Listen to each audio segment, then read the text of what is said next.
3, 2, 1. Gila, torsinya lumayan besar ya.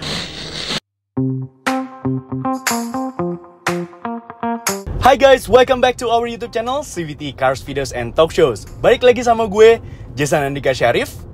Pertama-tama, kami ingin mengucapkan selamat tahun baru 2022 kepada kalian semua. Ya, terima kasih banyak atas supportnya selama ini. Dan semoga tahun ini kita lebih semangat lagi untuk menghasilkan konten-konten yang menarik dan juga bermanfaat bagi kalian semua. Yes, dan sekarang kami bersama dengan mobil yang sebenarnya sudah pernah kami review sebelumnya, yaitu Mitsubishi Eclipse Cross. Nah, bagi kalian yang belum menonton, kalian bisa menontonnya melalui link video di atas ini ya. Oke, nah since kami juga disupport oleh Mitsubishi Indonesia ya dengan meminjamkan mobil ini kepada kami untuk menemani kami selama berliburan. Jadi di penghujung tahun 2021 kemarin dan juga untuk mengawali tahun 2022 ini. Nah, ini membuat kami tertarik untuk mengangkat satu tema tentang mobil ini sejak 2 tahun peluncurannya di tanah air. So, langsung aja kita bahas. This is it, CVT Choice Mitsubishi Eclipse Cross.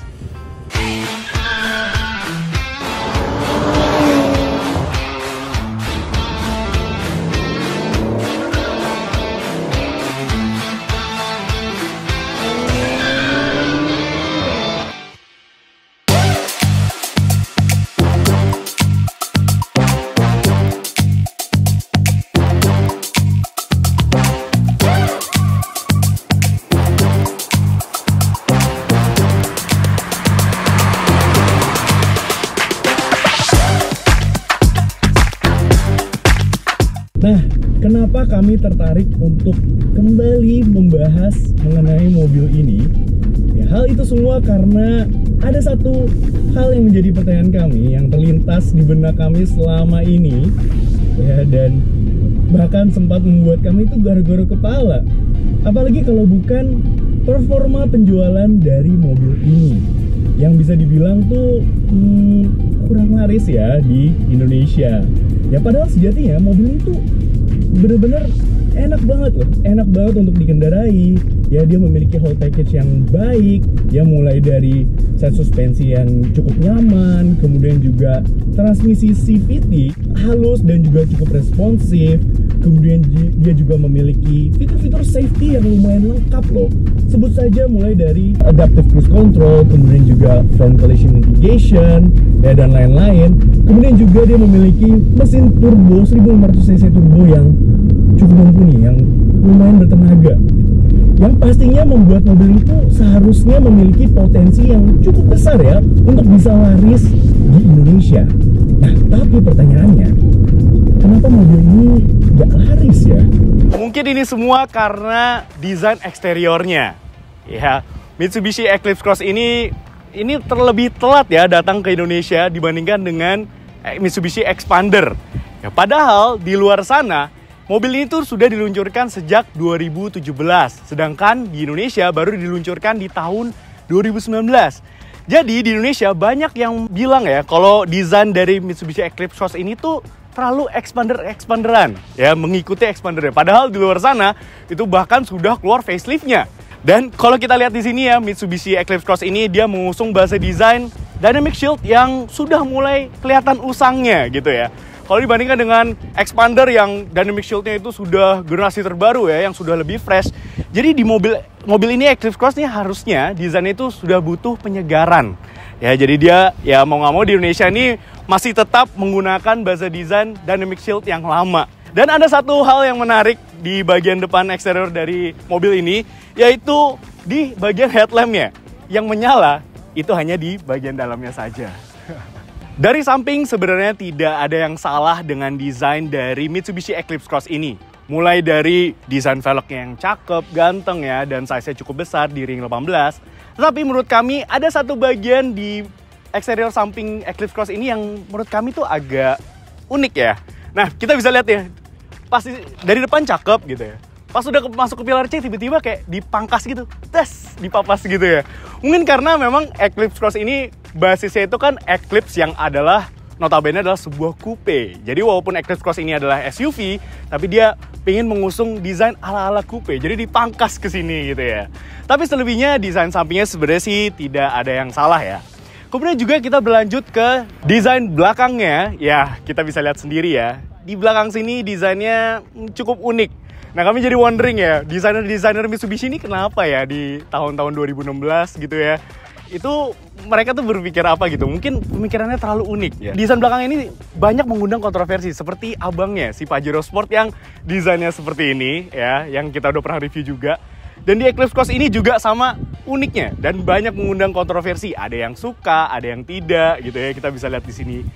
Ya walaupun di luar sana sebenarnya karena mendapat banyak masukan di desain belakangnya ini, jadi mereka udah di facelift di luar sana. Tapi sayangnya memang di Indonesia ya kita harus terima dengan desainnya yang pre-facelift ya seperti ini. Jadi ya untuk desain belakang sih sebenarnya tidak seperti di depan atau di samping, belakang sini lumayan unik. Ya sudahlah, kami tidak mau terlalu bahas banyak mengenai desain belakangnya. Oke, sekarang kita bahas sektor mesin dari Mitsubishi Eclipse Cross ini. Ya, dia menggunakan mesin 1500cc turbo MIFAC DOHC 4 silinder yang bisa menghasilkan tenaga di 150 horsepower dan torsinya di 250 Nm. Ya, tenaga ini dilahirkan ke roda depan front wheel drive melalui sistem transmisi CVT 8-speed sequential. Wih, jadi harusnya mobil ini cukup responsif ya dengan mesin turbo dan CVT-nya itu dan halus. Setelah kita lihat spesifikasi mesinnya, ini membuat kami jadi bertanya-tanya. Mobil dengan mesin turbo dan juga sudah dikawinkan dengan sistem transmisi CVT yang akhirnya diadopsi oleh adiknya si Mitsubishi Expander yang terkenal halus. Tapi kenapa ya? Kok mobil ini jadi gak laku? Oke, so langsung aja nanti kita bahas gimana impresi berkendara dengan mobil ini. Tapi pertama-tama kita bahas dulu bagian interiornya. Oke, sekarang kita sudah ada di bagian interiornya dari Mitsubishi Eclipse Cross. Ya, lagi-lagi memang di sektor desainnya di bagian dashboard ini memang cukup ngeblend ya, gitu ya, campur aduk gitu ya. Dan bisa dibilang ini kalah modern jika dibandingkan dengan Expander yang facelift. Ya. Tapi fitur-fiturnya ini luar biasa banget loh di Mitsubishi Eclipse Cross ini. Walaupun dia desainnya tidak semodern Expander, tapi dia memiliki fitur yang jauh lebih lengkap bahkan dibandingkan dengan lineup Mitsubishi lainnya, Pajero Sport atau misalkan Outlander PHEV gitu ya. Di sini lengkap, cukup lengkap. Mulai dari ya ini head unitnya ini bagus ya, walaupun memang ukurannya tidak terlalu besar, tapi dia integrated, bagus banget. Sama seperti di Outlander PHEV, tapi fiturnya ini jauh lebih modern ya, lebih bagus gitu tampilannya. Dia floating kayak gini, integrated. Kemudian juga di sini dia sudah dilengkapi dengan panoramic sunroof ya, bagus. Jadi membuat kabin mobil ini lebih luas lagi. Ya. Dan modernnya lagi di sini juga tadi di sistem entertainmentnya, di sini sudah ada dial pad ya, sudah didukung dengan dial pad gini. Jadi pengaturannya ini lebih canggih dan lebih modern jika dibandingkan dengan Outlander PHEV. Ya, terus kemudian juga untuk MID-nya, walaupun memang desain speedometer ini dia masih analog gitu ya, dia belum fully digital, tapi setidaknya MID-nya sudah bagus. Dia sudah dilengkapi dengan head-up display di sini. Kemudian juga ada pedal shifter di sini yang lumayan besar ya. Dan pengaturan kursinya juga sudah elektris, ini bagus banget ya, sudah bagus. Bisa dibilang fitur-fiturnya ini tidak kalah modernnya dengan mobil-mobil zaman sekarang gitu ya. Dan tidak kalah modern apabila dibandingkan dengan desainnya yang ya mulai terlihat usang, tapi fiturnya tetap canggih dan modern gitu ya. Bahkan bisa dibilang ini lebih canggih ya dibandingkan dengan lineup Mitsubishi lainnya. So langsung aja kita bahas performa dari mobil ini. Apakah dia pantas mendapatkan performa penjualan yang seburuk itu? Dan apalagi setelah kita coba mengendarai mobil ini tuh asyik tuh dikemudikan. Mobil itu enak banget. So langsung aja kita tes dari performanya. Oke, kita kembali berjalan lagi bersama mobil ini. Ya seperti yang gue sudah mention sebelumnya di awal, kalau mobil ini tuh memiliki set suspensi yang cukup nyaman loh. Dia memiliki karakter bantingan yang lumayan empuk. Jadi kalau dibandingkan dengan rivalnya Mazda CX-30, ini bisa dibilang lebih nyaman. Bahkan dia itu lebih nyaman dibandingkan abangnya, si Mitsubishi Pajero Sport. Ya, since dia adalah sebuah SUV monocoque dan Pajero Sport kan SUV leather frame. Jadi mobil ini memiliki tingkat kenyamanan yang lebih nyaman.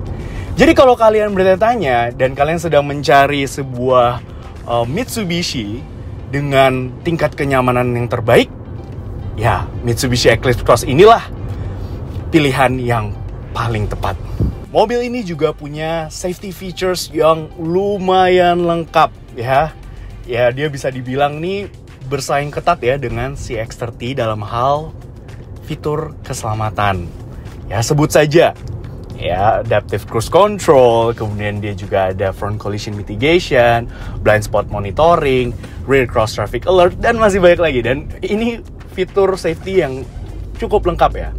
Bahkan fitur safety ini baru ada di lineup Mitsubishi lain, seperti di Mitsubishi Pajero Sport Dakar Ultimate 4x4 atau 4x2 yang sudah pernah kami review juga sebelumnya.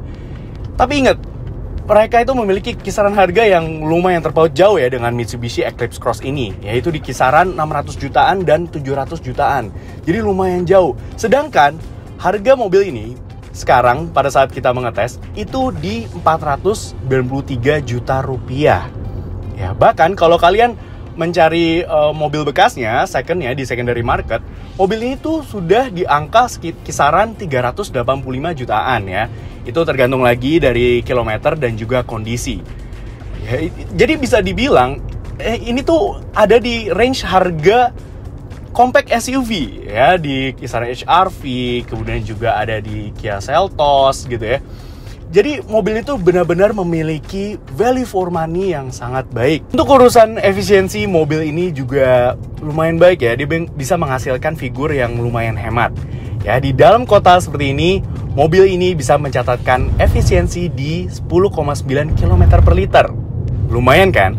Sedangkan untuk rute luar kota, mobil ini berhasil mencatatkan figur efisiensi di 16,4 km per liter. Wow, lumayan kan?